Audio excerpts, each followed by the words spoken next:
2016년 화재감식평가 기사 화재조사론 문제를 살펴보도록 하겠습니다.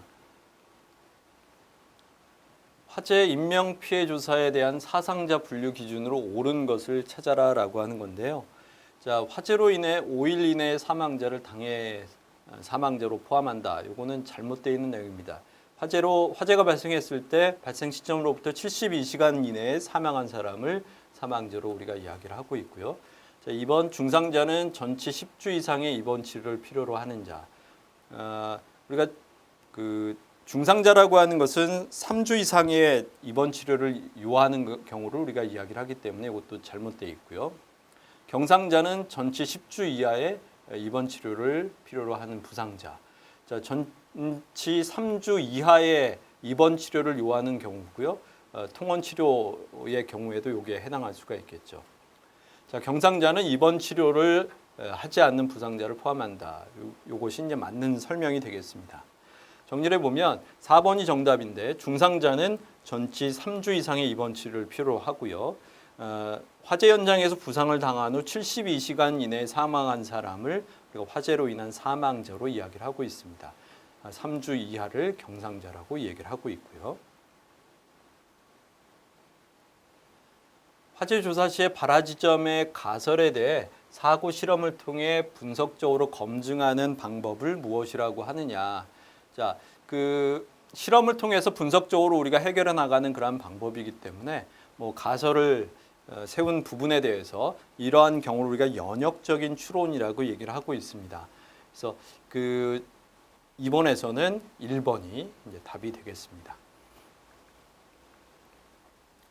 3번. 조사 계획 수립 내용에 포함되지 않는 것은 어떤 것이냐라고 하는 건데요. 자, 1번 화재 현장의 상황 및 특성에 적합한 조사 과정의 수립 및 유의사항 해당하고요. 조사 방법, 책임자의 선정 및 임무 분담도 포함이 되고, 한번 증거물을 수집할 담당자의 지정 및 이송 과정의 결정은 조사 계획에는 들어가진 않죠. 자, 4번 조사 범위의 판정 및 조사에 필요한 협조 사항 조치는 포함이 되어집니다. 4번 연소 현상에 대한 설명으로 옳은 것. 자, 연소라고 하는 것은 빛과 열을 수반하는 급격한 산화 반응이라고 우리가 정의를 하고 있습니다. 1번 철이 녹쓰는 것은 연소 반응의 일종이 아니라 산화죠. 연소는 빛과 열을 수반한 급격한 산화 반응이다. 이것이 적합한 표현이 되겠고요. 종이가 누렇게 변색되는 것은 산화 현상입니다. 니크롬선을 사용한 전열기에 전기가 인가되었을 때 니크롬선이 빛과 열을 내는 거 연소 반응이 아니라 이건 전기적인 작용을 얘기를 하는 거죠. 따라서 4번은 2번이 정답이 되겠습니다. 5번 자연 발화의 위험성이 가장 낮은 것은, 자, 자연 발화의 위험성이 존재하는 것은 셀룰로이드라든가 황린 이런 물질들이 대표적이고요. 나트륨도 자연 발화의 위험성이 존재할 수가 있는 반면 가솔린은 우리가 대기 중에 놔뒀다라고 했을 때 곧바로 자연 발화가 일어나기는 어렵습니다. 이 중에서는 가솔린이 자연 발화성이 가장 낮은 물질이라고 볼 수가 있습니다.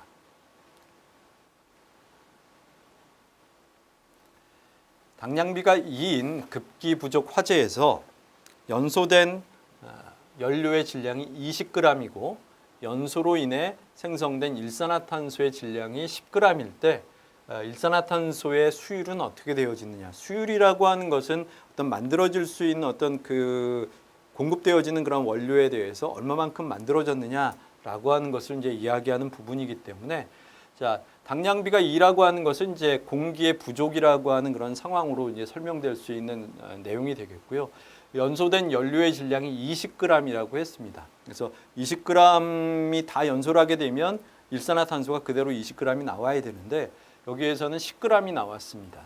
따라서 20에 대해서 10g이 나왔기 때문에 20분의 10이라고 하는 그런 형태가 돼서 0.5라고 하는 4번이 답이 될 수가 있겠습니다. 연료 20g이 10g이 일산화탄소로 생성이 되어졌기 때문에 0.5라고 하는 수율을 설명할 수가 있겠습니다. 자, 7번 구획된 건축물 내 화재 발생 시 나타나는 화재 패턴에 대한 설명으로 옳은 것은 어떤 것이냐. 자, 금속재의 만곡부는 지상을 향해 휘거나 뒤틀린 형태를 나타낸다. 자, 열을 받게 되면 그 만곡이라고 하는 것은 휘거나 뒤틀리는 그런 모습을 나타냅니다. 따라서 금속재의 만곡부는 뒤틀리거나 휘는 그런 모습을, 또 중력에 의해서 지상을 향하게 되는 그런 모습을 보이게 되죠. 2번 열을 많이 받은 부분일수록 박리 현상이 발생할 가능성은 높습니다. 3번 벽지에 나타나는 연소 형태를 통해 화염의 이동 경로를 추정하는 것은 불가능한 것이 아니라 대부분 이런 방법을 사용을 하고 있습니다. 4번 천장 내부에 착화된 경우에는 화염의 발견이 늦기 때문에 천장 아래쪽보다는 위쪽의 소실 정도가 약하게 나타나는 것이 아니라 위쪽 부분으로 대부분 향할 수가 있기 때문에 강하게 나타나게 되죠. 따라서 7번은 1번이 맞는 설명이 되겠습니다. 8번 가연물의 연소 형태 중 분해 연소인 것은, 자, 숯과 코쿠스 같은 경우에는 표면 연소를 하는 대표적인 물질입니다. 따라서 목재냐 파라핀이냐라고 하는 부분인데요. 목재는 대표적으로 열분해를 통해서 연소가 진행되어집니다. 따라서 목재가 이제 분해 연소에 해당할 수가 있는 반면 파라핀도 얼핏 생각하면 분해 연소라고 생각하기 쉬운데, 자, 파라핀은 일단은 용융이 되어져서 그것이 그 증발되어지면서 대기준으로 확산되어지는 그런 연소이기 때문에 확산 연소 또는 증발 연소라고 이제 이야기를 합니다. 따라서 8번에 있어서 분해 연소에 해당하는 것은 2번 목재가 되겠습니다. 9번 메탄가스가 밀폐 공간의 완전 연소 조건에서 폭발할 경우에 대한 설명으로 틀린 것은, 자, 그 반응물과 생성물의 몰수가 같다라고 하는 거 맞는 이야기고요. 자, 충격파가 초음속인 경우가 폭연이다. 자, 충격파가 초음속인 경우는 폭경에 해당을 하죠. 자, 2번이 잘못되어 있는 설명으로 되어 있고요. 자, 에너지가 생성되어지고요. 압력이 증가를 하게 됩니다. 따라서 9번은 2번이 답이 되겠습니다. 10번 화재 조사 및 보고 규정상 소방활동구역의 설정 및 현장 보존에 대한 설명 중 틀린 거. 1번 소방활동구역의 관리는 수사기관과 상호 협조해야 된다라고 하는 그런 부분입니다. 맞는 이야기가 되겠고요. 2번 로프 등으로 범위를 한정하고 경고판을 부착하며 소방기본법 시행령 제8조에 따라 출입을 통제하는 등 현장 보존에 최대한 노력해야 된다. 이것도 맞는 설명입니다. 3번 소방활동구역의 설정은 현장 안전 등을 고려하여 최대한의 범위로 해야 한다라고 되어 있는데, 소방활동구역의 설정이라고 하는 건 최대한 하면 좋겠지만 여러 가지 사정이 있을 수가 있기 때문에 가능한 한 최소 범위로 해놓는 것이 좀 필요할 부분입니다. 그래서 법규상으로 이야기하고 있는 것은 최대한이 아니라 최소한의 범위로 해야 된다라고 규정을 하고 있죠. 3번이 좀 틀린 내용이고요.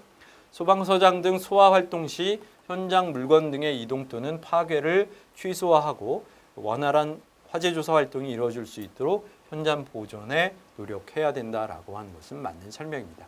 따라서 10번은 3번이 답이 되겠습니다. 11번 소방기관의 화재 조사를 수행하는 근본적인 목적으로 옳은 것은, 자, 소방기관이 화재 조사를 하는 이유는 근본적인 목적은 유사화재의 재발 방지 및 피해 경감을 위한 자료 활용이 근본적인 목적입니다. 따라서 1번이 맞는 답이 되겠고요. 물론 출하 원인 규명의 사법 처리 근거 자료 활용이라고 하는 건 주로 이제 수사기관들에서 우리가 하는 목적이 되겠고, 인적 물적 피해 상황 조사를 통한 통계 자료 활용의 목적도 있지만 이게 근본적인 목적은 아니고요. 법률 관계에 수반된 증거 보존 자료로 활용하는 경우도 있을 수는 있지만 근본적인 그런 내용은 아니기 때문에 11번의 답은 1번이 되겠습니다. 자, 12번 소방법상 소방본부에서 갖춰야 할 화재조사 장비 및 시설 중 감식 감정용 기기가 아닌 거, 다 대부분 맞는 감정 감식용 그런 기기처럼 보이는데요. 1번에 약간의 함정이 있죠. 그래서 접지 저항계는 해당하는 그러한 기기인데 문제에선 접점 저항계라고 하는 그런 단어를 쓰고 있기 때문에 12번에서는 1번이 답이 되겠습니다. 각 구성 성분의 폭발 한계를 알면 혼합가스의 폭발 한계를 구할 수 있는 법칙은 르 샤틀리에 법칙이 답이 되죠. 자, 식으로 나타내면 L이라고 하는 하한계 값은 100 나누기 각각의 성분들의 최적과 하한계 값을 합으로 이제 계산되어지는 그런 법칙입니다. 14번 화재 조사의 종류 중 화재 피해 조사에 해당하는 조사의 범위는 어떤 것이냐라고 하는 건데요. 자, 그 첫 번째 화재가 발생한 과정, 화재가 발생한 지점이 불이 붙기 시작한 물질, 요거는 원인 조사에 해당하는 내용이죠. 화재의 발견, 통보, 초기 소화 활동의 일련 과정도 마찬가지로 원인 조사가 되겠고요. 피난 경로, 피난상의 장애 요인 등의 상황도 원인 조사에 해당하는 내용입니다. 열에 의한 탄화, 용융, 파손에 의한 피해가 피해 조사에 해당하는 사항이기 때문에 14번의 답은 4번입니다. 15번 화재 현장 조사 시 화재의 효과에 대한 설명으로 가장 거리가 먼 거. 자, 1번 화재 이후의 산화 정도는 주변의 습도, 노출 시간의 좌우가 되어집니다. 목재의 균열은의 반짝거림은 액체 촉진제가 있었음을 의미한다. 균열은이 반짝거린다라고 해서 무조건적으로 액체 촉진제가 사용됐다라고 볼 수는 없습니다. 따라서 이 내용이 잘못되어 있는 내용이고요. 3번 구리전선은 열에 노출되면 어두운 적색이나 흑색 산화물을 만들 수가 있습니다. 자, 녹는 점이 높은 금속은 낮은 금속과의 합금을 이루면 융점이 낮아지죠. 자, 따라서 15번의 답은 2번이 되겠습니다. 열 에너지가 전자기파의 형태로 이동하는 열 전달 현상은 어떤 것이냐? 자, 열 전달 현상은 이제 전도, 대류, 복사라고 하는 네 가지의 그런 메커니즘에 의해서 설명이 되어집니다. 그 중에서 전자기파라고 하는 그 형태로 설명되어지는 것은 이제 복사라고 하는 현상이죠. 따라서 16번은 4번입니다. 17번 각종 재료별 화재 이후에 나타나는 흔적에 대한 설명으로 틀린 것은 어떤 것이냐? 자, 1번 콘크리트, 모르타르 재료는 열을 받아도 흔적이 남지 않는다. 자, 콘크리트든 모르타르든 열을 오랫동안 받게 되면 백화가 되어진다든지 이런 현상들이 일어날 수가 있습니다. 그래서 흔적이 남게 되죠. 그래서 1번이 좀 잘못되어 있는 설명이 되겠고요. 금속류는 화재로 열을 받으면 변색, 용융 등의 흔적이 남죠. 합성수지, 플라스틱류들은 열을 받으면 변색이 되거나 변형이 되거나 녹습니다. 그래서 흔적이 남고요. 재료 표면에 도포된 도료는 변색이 되거나 발폭, 이렇게 부글부글 해서 거품이 생기는 그런 경우 또는 회화, 재로 바뀌는 그런 흔적들이 남기 때문에 17번에서는 1번이 잘못되어져 있는 설명이 되겠습니다. 18번 화재 패턴 중에 고스트 마크에 대한 설명으로 옳은 것은 어떤 거냐? 고스트 마크라고 하는 것은 플라스틱 타일과 같은 바닥재가 깔려져 있는 공간에 유류가 사용되어지게 되면 바닥재를 접착시킬 때 사용한 접착제가 그 유류에 의해서 녹으면서 화재로 연소하기 때문에 화재 이후에 그 바닥재의 형상이 그대로 각인되어지는 것을 우리가 고스트 마크라고 이야기를 하고 있습니다. 따라서 광범위하게 연소하며 연소 부위와 미연소 부위의 경계가 뚜렷하다. 이거는 고스트 마크의 어떤 설명은 좀 아니라고 볼 수가 있겠고요. 장판이나 마룻바닥 위에서 흔히 볼 수 있는 그런 것은 아닙니다. 콘크리트나 시멘트 바닥의 박리나 변색의 형태로 바닥재의 틈새 모양이 나타나는 것이 고스트 마크죠. 자, 목재 마류가 깔린 곳에서만 볼 수 있는 화재 패턴은 아닙니다. 따라서 18번은 3번이 고스트 마크에 가장 가까운 설명이죠. 자, 연소 범위가 2.5에서 81%인 아세틸렌의 위험도를 구해라라고 하는 건데요. 위험도를 구하는 방법은 그 연소 범위의 하한계분의 상한계에서 하한계를 빼준 값으로 우리가 구할 수가 있죠. 따라서 2.5분의 81-2.5라고 하는 수식으로 계산이 되기 때문에 계산을 해보면 약 31.4라고 하는 값이 나오기 때문에 3번이 답이 되겠습니다. 20번 환기지병 화재에 대한 설명으로 옳은 것은 대부분 화재 초기에 발생하는 것은 아니죠. 거의 화재 후반부에 발생을 하고요. 연료 공급에 좌우되는 것이 아니라 공급되어지는 공기에 의해서 좌우가 되어집니다. 환기량이 크다라고 하는 것은 아니고요. 불완전 연소에 가까운 형태가 이 환기지병 화재의 모습이죠. 따라서 4번이 답이 되겠습니다. 특히 환기지병 화재는 환기량이 적고 다량의 가연성 가스가 이제 존재하는 그런 형태이기 때문에 불완전 연소라고 보고요. 대부분 화재 후반에 발생을 하고 산소 공급에 의해서 좌우가 되는 특징을 갖습니다.